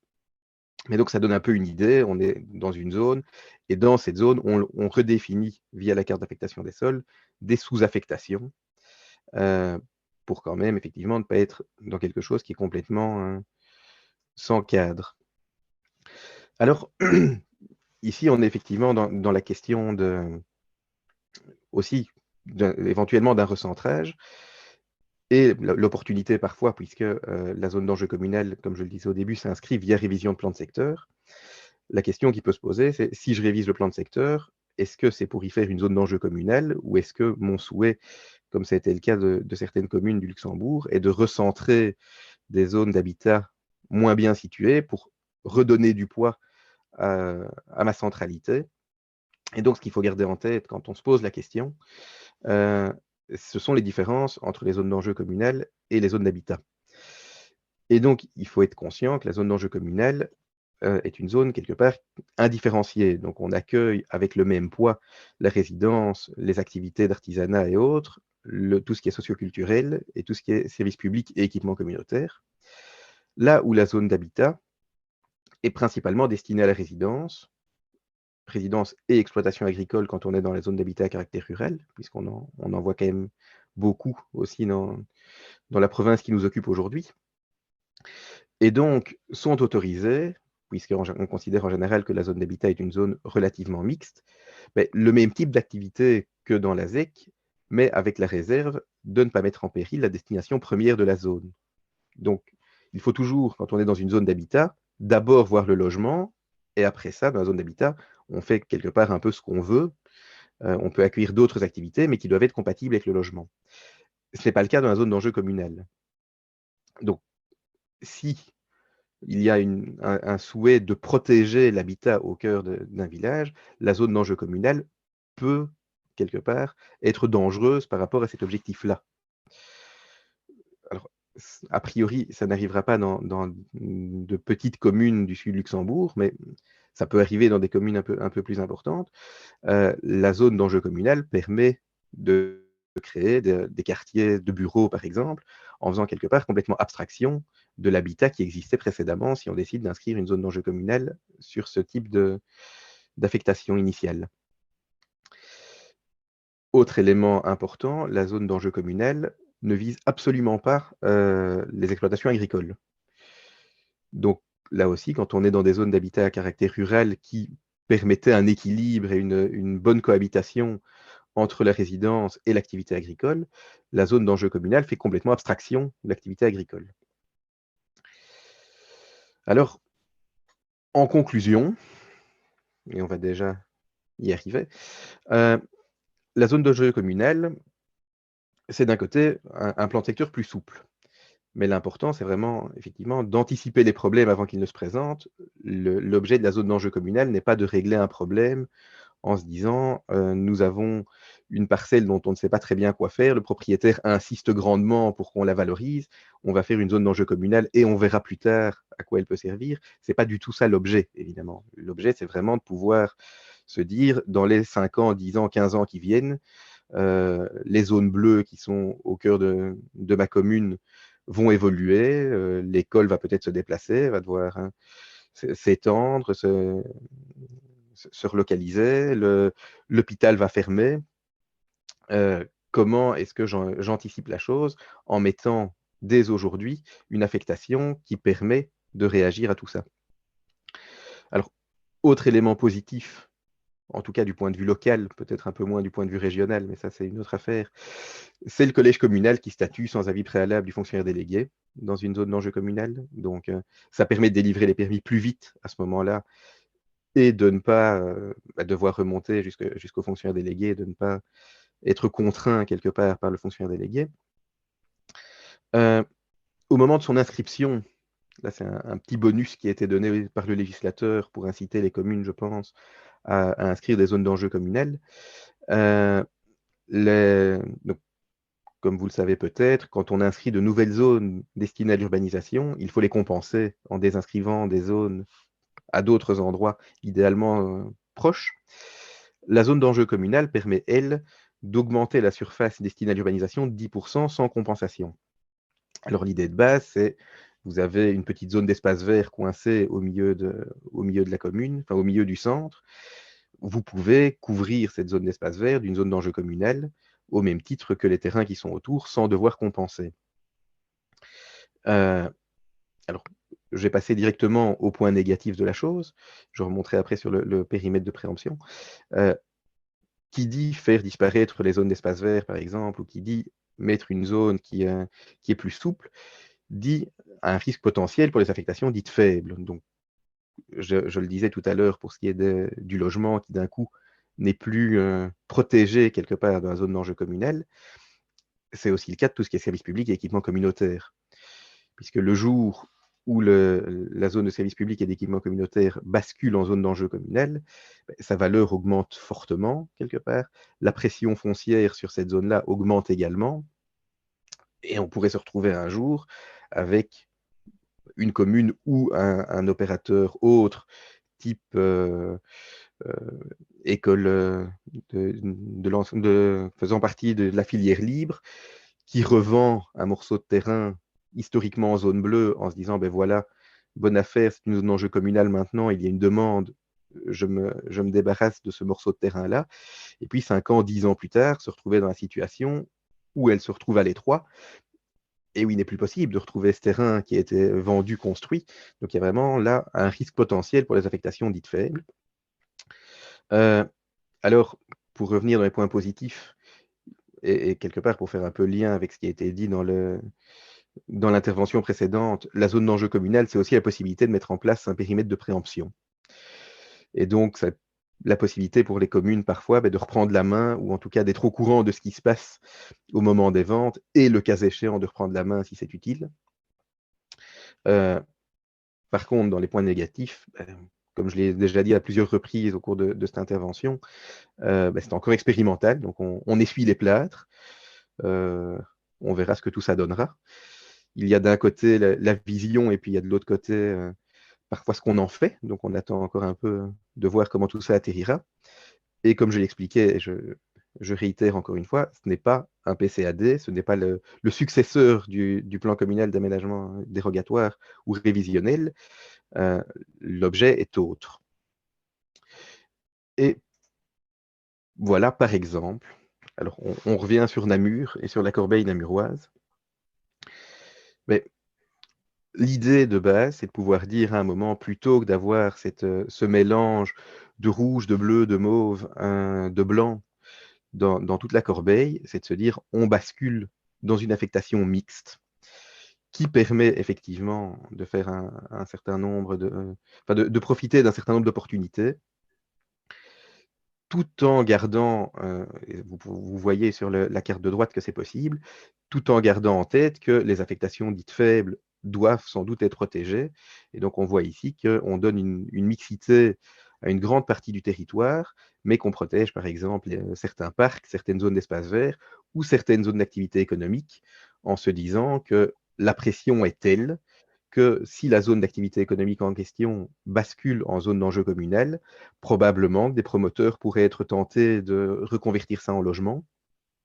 Et donc, il faut vraiment se poser la question, quand on passe par une zone d'enjeu communal, de quelles sont les affectations faibles, quelles sont les affectations qu'on veut protéger, puisque la protection diminuera par la zone d'enjeu communal, et quels sont les lieux où, effectivement, on est prêt à développer toute opportunité qui se présente et où on veut libérer de différentes contraintes les terrains. Donc voilà. Globalement, j'ai essayé de rattraper un petit peu du temps de retard qui avait été pris. Je ne suis pas sûr d'y être arrivé. Oui, mais c'est pas de problème. Merci beaucoup à vous. On va laisser un temps de questions-réponses. Hein, s'il y en a, je suppose, dans les participants. Allez-y. Moi, j'ai peut-être une question, Caroline Saint-Hubert. Oui. Je me demandais s'il y avait une taille minimum, dans le sens où Namur, je vois bien ce que vous avez projeté, enfin ce que vous avez montré, mais si je dois mettre ça à l'échelle d'une plus petite ville comme Saint-Hubert, voilà, ça me pose un peu question sur la surface, parce qu'on a dit pas de parcelles, mais bon, dans un centre-ville, la Saint-Hubert ou Saint-Namur, voilà, c'est un peu différent. Non, on est bien d'accord. Je vais être très honnête avec vous. Il y a plusieurs écoles. L'école officielle du SPO et territoire, c'est de dire quelque part, l'idéal serait à peu de choses près de se baser sur le même type de périmètre que ce qu'on avait appelé les périmètres U en 2012-2013, c'est-à-dire des centralités. Alors, je pense que ça commence à sortir tout doucement, mais peut-être pas de manière détaillée, commune par commune, mais l'IWEPS est en train de redéfinir un certain nombre de centralités. L'idée, c'est de pouvoir se baser sur des centralités complètes, quelque part, et pas sur quelques parcelles. Donc voilà, je ne sais pas si ça répond à votre question, ou si ce n'est pas suffisamment précis comme réponse. Oui, non, ça pose question de toujours comment est-ce qu'on nomme. Là, nous, on a une ville, mais on est très petit par rapport aux villes. On est rural, mais on est urbain. C'est assez complexe comme... on est un peu entre deux eaux. Nous, on n'est ni vraiment rural, ni vraiment urbain. Donc, du coup, ça pose un peu des problèmes dans ce genre de choses parce qu'on ne sait pas comment se positionner. Donc, ça dépend aussi des centralités définies par l'IWEPS, quels vont être leurs critères. Voilà, ce genre de choses. Oui, bien sûr, mais l'idée, c'est vraiment, à mon avis, dans le cas de Saint-Hubert, c'est de se baser sur vraiment le centre de Saint-Hubert, quelque part. Mais donc, Saint-Hubert... Le centre de Saint-Hubert, si je dois comparer à Namur, c'est plus petit que le quartier de la Place d'Armes, quoi. Voilà. En tout et pour tout. Hein. Je ne sais pas ce que vous appelez le quartier de la Place d'Armes. Imaginons le Beffroi, la Place d'Armes et l'équivalent des commerces, la rue du Pont. Voilà, ça s'arrête là. Oui, mais ça, je pense qu'il y a pas de quelque part, il n'y a pas de problème avec ça. L'idée, c'est d'englober vraiment la centralité, en fait. Effectivement, il y a des centralités qui sont plus grandes, d'autres qui sont plus petites. Et ça, je ne crois pas que ce soit un souci. L'idée, c'est vraiment d'englober la centralité et de ne pas se retrouver dans des situations où on reprend quelques parcelles qui ont la chance de ne pas se situer trop loin du centre, mais sans avoir toute la centralité. Donc l'idéal, à mon avis, c'est de reprendre au minimum, j'allais dire l'église, l'école et la maison communale, mais on en est à peu près à ça, quoi. Oui, mais ça donne une bonne idée, quoi. Voilà, c'est parfait. C'est clair comme exemple. Merci. Dans la suite, il y a une question écrite de Maud Blafard, un petit peu toujours dans cette même optique de taille de périmètre. Donc, c'était une question d'abord si la direction du développement territorial avait des recommandations et des méthodologies à proposer pour justement bien délimiter ces périmètres de ZEC, par exemple en termes de taille minimum. Et sachant que, oui, deuxième question, ce mode de délimitation des ZEC fait encore l'objet de discussion au niveau du SPW, s'il y avait déjà des avancées à communiquer aux participants. Je dirais que malheureusement, il n'y a pas beaucoup d'avancées à communiquer aux participants, si ce n'est que la question des centralités de l'IWEPS continue à avancer et devrait sortir sous peu. Maintenant, voilà, ça c'est la position du SPW. La position du décideur politique est beaucoup plus large et considère qu'effectivement, la chose doit être analysée au cas par cas en fonction des souhaits communaux. Mais au niveau de la DDT, le souhait est effectivement de reprendre de vraies centralités quelque part. Donc, quand vous avez une gare dans la commune en question, le minimum, me semble-t-il, est d'au moins se raccrocher à la gare, par exemple. Et de ne pas aller prendre un îlot qui est complètement détaché en se disant, ça c'est l'îlot sur lequel j'ai, entre guillemets, mon enjeu communal aujourd'hui, parce que on est en train de tout réhabiliter ou que la zone était une zone de service public qui était occupée par je ne sais pas quel équipement public qui disparaît, même si pour vous l'enjeu est celui-là, il y a un moment où il faut voir de manière un peu plus large pour couvrir quelque chose de cohérent au niveau communal. Donc, pour peut-être compléter, alors, votre direction projette-t-elle de mettre en place je ne sais pas, un vademecum, un outil de compréhension par rapport à la bonne mise en œuvre de cet outil?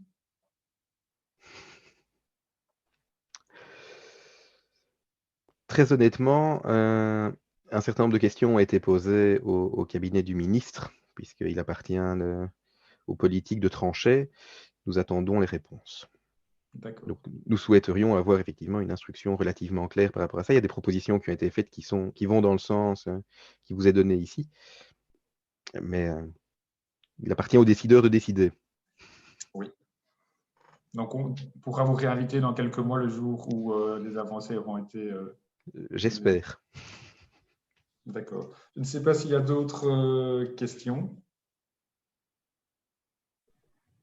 Que ce soit sur la dernière présentation ou les deux précédentes, avant de conclure?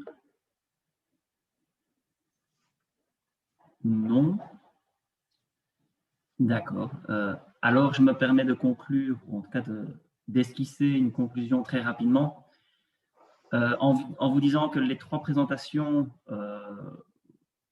qu'on a eues aujourd'hui étaient pour nous intéressantes à plusieurs égards.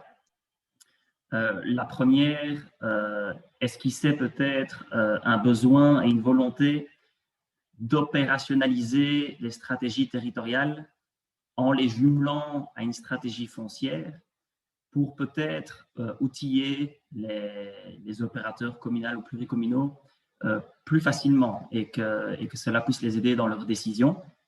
Je pense notamment ici, puisqu'il était question de PLUIH, qui est un acronyme qu'on gère peut-être moins en région wallonne, mais dont les pendants pourraient être les schémas de développement communaux ou pluricommunaux. Et alors, en tout cas, ce que je retiens aussi du discours de Marie-Sophie Thiel, c'est ce besoin, cette volonté de faire des outils pédagogiques qui sont facilement utilisables par les autorités pluricommunales ou communales. C'était pour la première. La deuxième, avec Anthony Koenig, nous a permis de voir qu'il n'est pas toujours question d'avoir une énorme stratégie portée par différents schémas, plans, etc., mais qu'une association et un regroupement de personnes avec une volonté politique et urbanistique forte portée à bras-le-corps permet aussi de susciter l'attractivité des cœurs de communes et d'initier des changements. Alors ici, on était dans le cadre d'un marché immobilier démographique détendu. Je pense que c'est notamment le cas pour un petit tiers des communes que couvre le territoire de la Murla. Donc, ça avait tout son sens également. Et enfin, pour conclure, il nous semblait que la ZEC, dans cette volonté de rationalisation de l'urbanisation de nos petites villes, bourgs et villages en province de Luxembourg, il nous semblait que la ZEC était un des moyens d'y arriver et donc de parallèlement susciter une nouvelle attractivité dans ces cœurs de communes-là. Donc, j'espère que cet outil pourra être utilisé facilement et plus souvent dans un futur proche. Et je remercierai une dernière fois les 4 orateurs que nous avons eus aujourd'hui. Eh bien, c'est... Donc, vous rappelez, comme il a été mis dans la discussion, que ces présentations seront disponibles sur le site murla.be. Et si vous avez d'autres questions, remarques à nous poser ou à poser aux intervenants, n'hésitez pas, bien entendu. Voilà, merci encore à toutes et à tous.